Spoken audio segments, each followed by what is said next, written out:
বাংলাদেশে জামায়াতে ইসলামী শ্রীপুর বাজার ইউনিটের উদ্যোগে ইফতার মাহফিল। বাংলাদেশে জামায়াতে ইসলামী গাজীপুরের শ্রীপুর বাজার ইউনিটের উদ্যোগে অনুষ্ঠিত হলো ইফতার মাহফিল। 4 রমজান বুধবার শ্রীপুর মডেল মসজিদ অডিটোরিয়ামে এই আয়োজন সম্পন্ন হয়। অনুষ্ঠানে সভাপতিত্ব করেন শ্রীপুর পৌর জামায়াতে ইসলামের আমির ডাক্তার আনিসুজ্জামান এবং সঞ্চালনা করেন শ্রীপুর বাজার ইউনিটের সভাপতি আব্দুল কাদের। অনুষ্ঠানে প্রধান অতিথি হিসাবে উপস্থিত ছিলেন বাংলাদেশ জামায়াতে ইসলামের গাজীপুর জেলা আমির ও এমপি প্রার্থী ডক্টর মোহাম্মদ জাহাঙ্গীর আলম। এছাড়া বিশেষ অতিথি হিসাবে উপস্থিত ছিলেন শ্রীপুর উপজেলা জামায়াতে ইসলামের আমির মাওলানা মোহাম্মদ নুরুল ইসলাম। বক্তারা বলেন, রমজান আত্মশুদ্ধি ও ভ্রাতৃত্বের মাস। ইসলামী মূল্যবোধ ও সংহতি বজায় রেখে সমাজ গঠনের আহ্বান জানান তারা।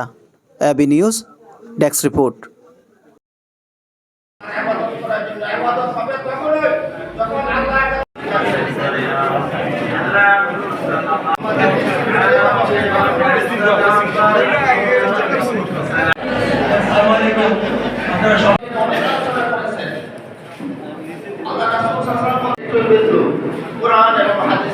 আলোচনা করেছেন।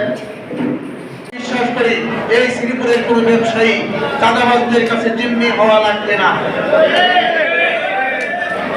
কোন ব্যবসায়ীকে কারো চোখ রাঙ্গানির কাছে মাথা নত করা লাগবে না।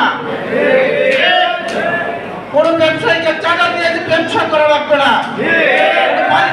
করার জন্য কাউকে চাঁদা দেওয়া লাগবে না।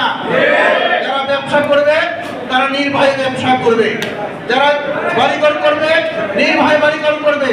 কোনো হুমকি ধমকি এই শ্রীপুরে চলবে না। আগামী দিনে আমরা সেই জন্য একটি শান্তিপূর্ণ সোনালী সমাজ প্রতিষ্ঠা করতে আপনাদেরকে